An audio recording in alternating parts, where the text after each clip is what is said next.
Well, here it is, finally, my Venus retrograde report. So this beginning part is going to be sort of my point form, abstract themes that are all going to be covering because I have so many notes, it's insane. Venus has been in Gemini since the beginning of April, and we're not going to be out of the effects of Venus in Gemini and the retrograde until we hit about the first week of August. So because it is Venus, it is about partnership. It's about love. It's about all kinds of relationships. The ideals of love, the mystical, all of the different forms of love that have been articulated by the ancient Greeks. It's an amazing time for creativity. It's an amazing time for art, for poetry, for music. This is also a great time for digital communication. So if you're developing apps, software, there's a synergy happening between Venus and Mercury. And so anything that has to do with social media, especially social media, this is a great time for YouTubers. It's a great time for people promoting themselves on the internet. It's also a great time for learning, education in your particular field, whatever that is. Training, reviewing, upgrading your credentials. Excellent time for study. But this is the idea phase, the brainstorming phase, so that when the planets are moving forward again, we have all the information that we need. We've gathered all the tools necessary, and we can now proceed with a far more refined, reorganized, and workable plan to move forward. People who are on a spiritual path, who are stepping into their gifts and abilities in this regard, those who are seeking a deeper communion with the divine are likely going to find it. And then, the more vain things, because it is Venus and Venus is retrograde, it's a really bad idea to do impulsive haircuts, hair color, tattoos, all of that kind of thing. If you're going to do that kind of thing, it's because you've been working with somebody for a while on your design. Otherwise, you're really taking a chance. Be very careful about things like identity theft, especially if that's something that you've already been through. Venus in Gemini is going to stimulate a need for more freedom in relationships. So open relationships, all sorts of new sort of alternative ways to conduct relationships in this day and age. And, these things are already happening, but they're definitely going to get more support. Gemini is all about social. This is the season of the sapiosexual. So intellect is going to be an important factor in attraction. It's really not the best time to start a relationship. And in fact, it seems as though the theme of this particular Venus retrograde in Gemini is the kind of thing that's actually going to break relationships apart.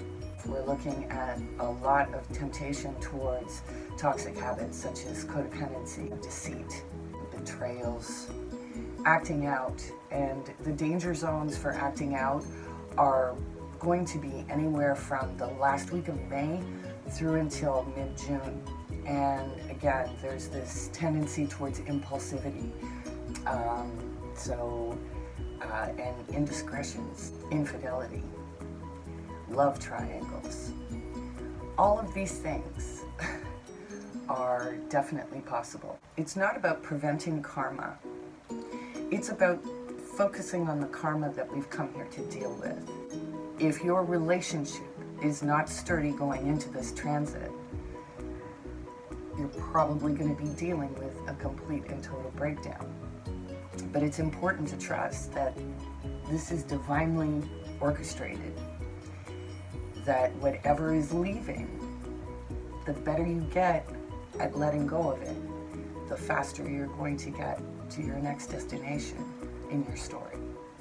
The other kinds of low vibrational things is going to be entitlement. It's going to be acting out under the stress of being confined for so long. I'm also anticipating that by the way that the astrology is working, that something is going to happen in the collective that's going to actually make the lockdown even tighter. If we learn not to become attached to certain outcomes, we'll see that there's been a natural course of events that have been set into motion. So depending on your sign, the focus is going to be maybe a little bit different than somebody else, but these are just the general themes that we're all passing through right now through the collective. So how that applies to you is going to be your personal experience.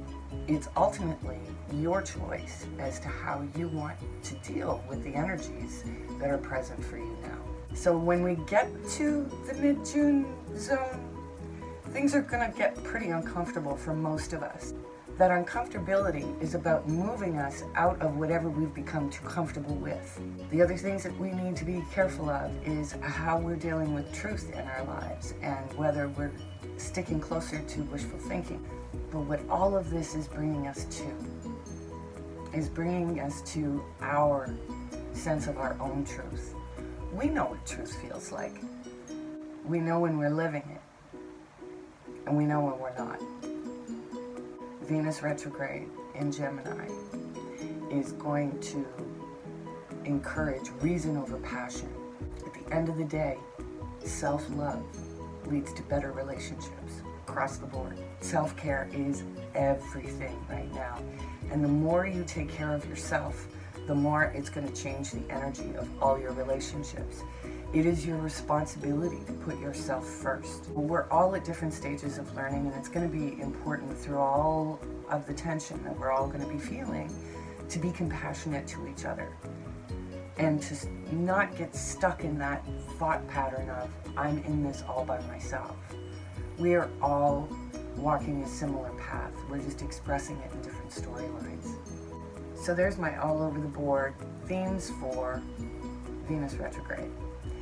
I'm going to be covering a lot more of these dynamics when I hit the new moon in Gemini report, when I hit June's report. We're going to be talking about Venus retrograde all summer long. So stay with me and enjoy your reading. Hey Aquarius. So here is your reading. But first I'm going to talk a little bit about the specific themes to Aquarius for this Venus retrograde, as it's happening in your 5th house. So that's your house of creativity, romance. It's time to really stop and smell the roses. And rose-colored glasses are not necessarily a bad thing for you under these circumstances. You're likely to have revelations around a new hobby or a new partner or the children that are in your life. You may get news of children on the way. This is an extremely fertile time for you. So if you have been wanting to have children, now is probably a pretty good time for that. The energies are very supportive of it. This is also a way that you're going to somehow find a way to reclaim your independence through this cycle as well. So in terms of relationships, you're looking at a much more interdependent dynamic of two individuals. So you're probably next level already. If you're in a light relationship, it might end for this time period, but then reconnect maybe later in July, beginning of August-ish. As I've been telling all of the signs, self-love leads to better relationships. That's my best advice to anyone right now.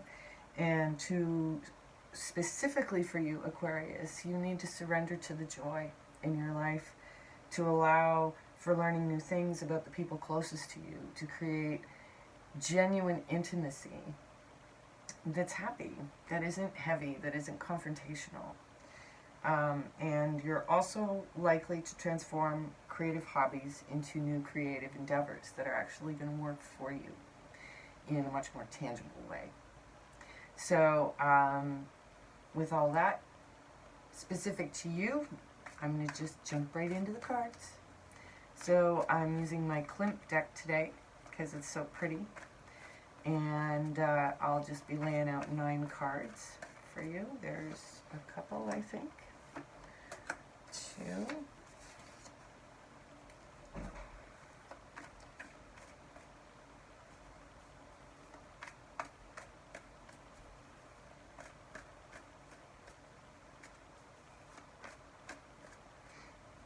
Alright, 3.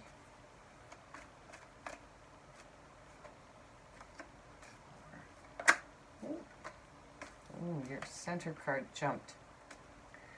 So it's got to be a goodie, right? Oops. Okay, so I saw the Ace of Wands. So you're feeling inspired.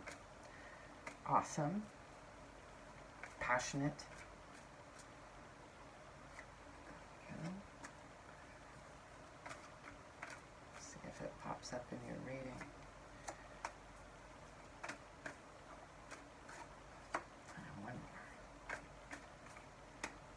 Alright. Oops. That one looked tricky. Okay, so what are the surrounding energies for you, Aquarius? Well, we have Temperance. So you're either feeling pretty chill or you have a Sagittarius in your life. Either way, this card is about patience. So that's sort of the general theme behind that. So let's see what jumped as your center card. Wow, the Two of Cups. So that is fantastic. Ooh. In the past, you were keeping your cards close to your chest, being very much self-sufficient, maybe even a bit of a mystery. Now, you are feeling somewhat young and in love, and very clear, like there's a true balance in this relationship. It also could be an older woman, younger gentleman, or vice versa. In the future, we've got the Two of Swords, the Four of Wands, and the Queen of Cups. Okay, so yeah, it looks like there's a new love situation, and it's something that, you know, you may be cohabitating, but you're not sure if it's the kind of intimate home kind of partnership just yet. You may be feeling a little emotional. And you might actually be drinking a bit more than you should be.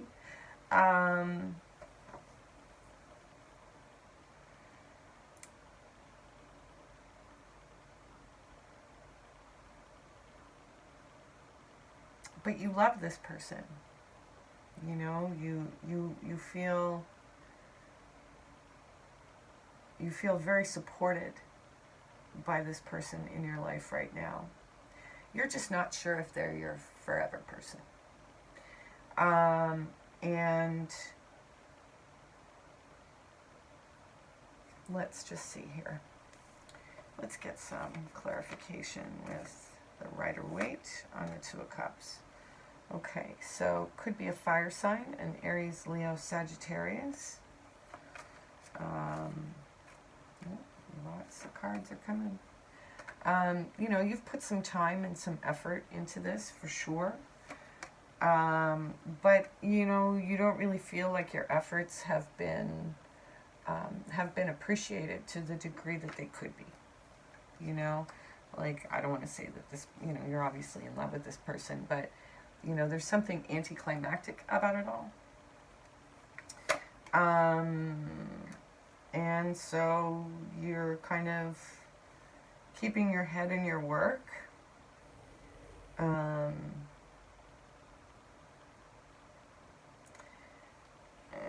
let's see what else here. Yeah,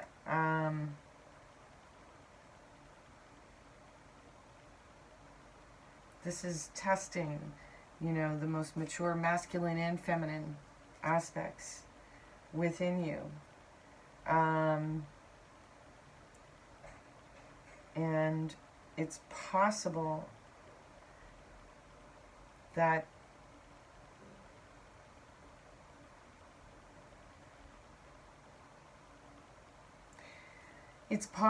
somehow things have cooled off. The love is still there, but the passion has turned to sort of work or some kind of you know, they might even be Libra.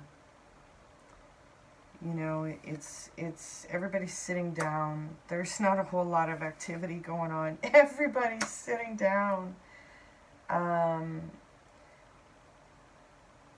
You also could be surrounded by their family. There's a ton of court cards here. Yeah, like a whole bunch of people.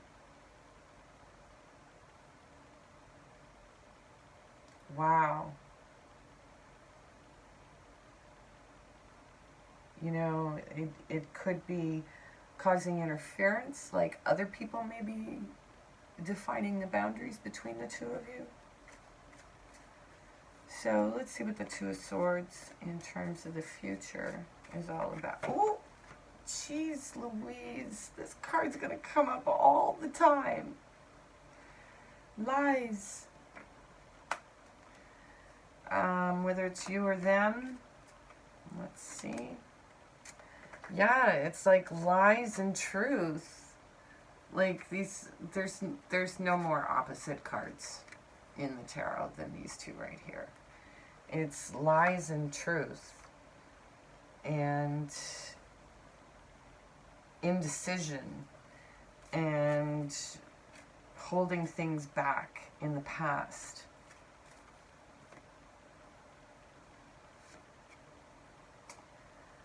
But there's a celebration coming as a result of truth. Yeah. So maybe in this crowd of people and all of the distractions from your actual relationship, which has cooled things off, something is going to come to light, or maybe a lie that you've been telling for a while you're going to come clean on, and it's going to bring you closer together, and you'll both celebrate. You know, maybe, you know, it could be confessions when you're drunk. There's a lot of cups here, including the Nine of Cups, which, you know, definitely wish coming true, but, you know, with the Three of Cups, I'm thinking that's quite the party that's coming. Yeah, and it's going to move you from the drama into, like, okay, everybody's cool. So, I don't know at what point you're at exactly in your story. You got the Four of Wands on top of the Four of Wands, so whatever your living arrangements are, it looks as though you know, if you're not living together already, you very soon will be, probably August. So I was just going to clarify the Queen of Cups, and I got the Wheel of Fortune. So there's drastic changes that nobody's talking about. Four of Coins, which I should clarify that. Let's clarify the Four of Coins in the past position.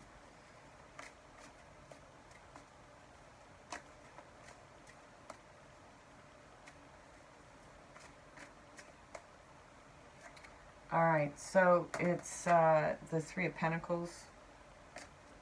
So there could have been something that you were working on that you've been fiercely defending.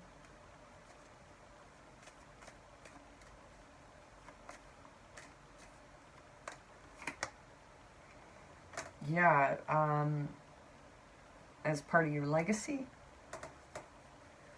And so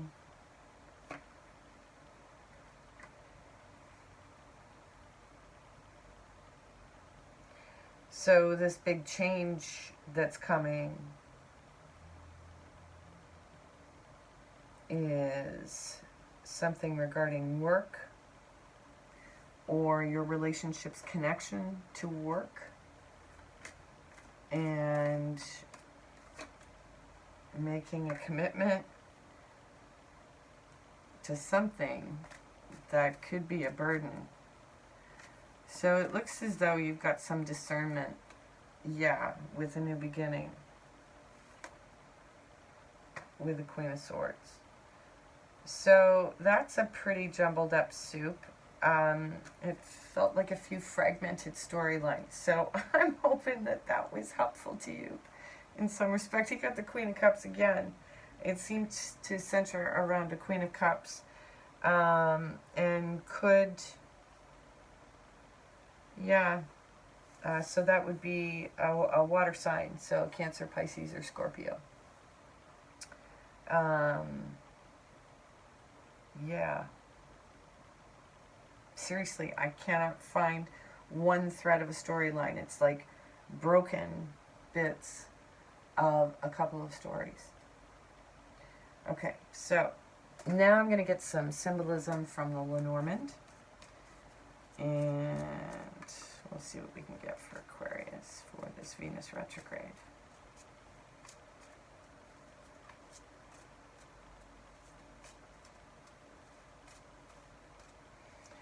Come on, Lenormand. Alright. I would take 3.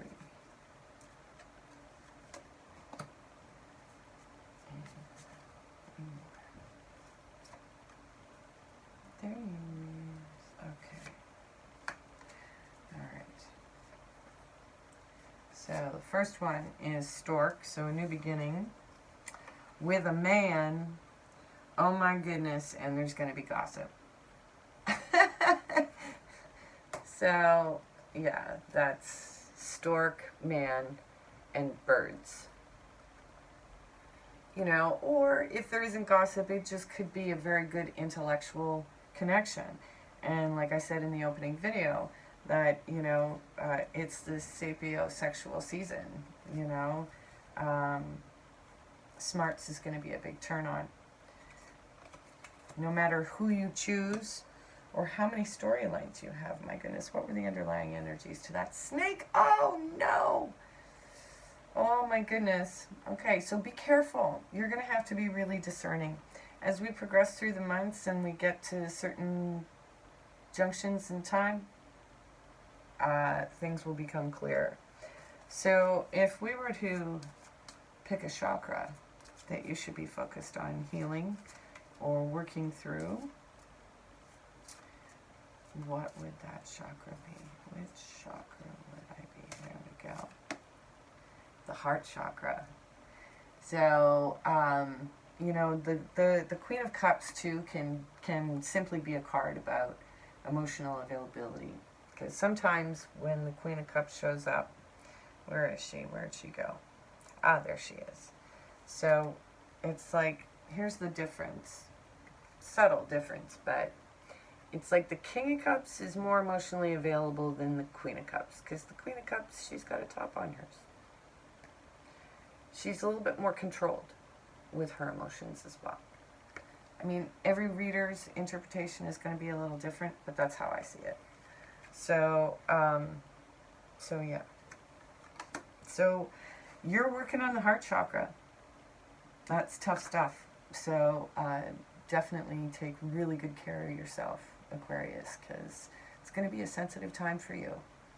And, you know, surrender to the joys. You know, if you're caught in a pit of sadness, then it's time to open your heart. All right?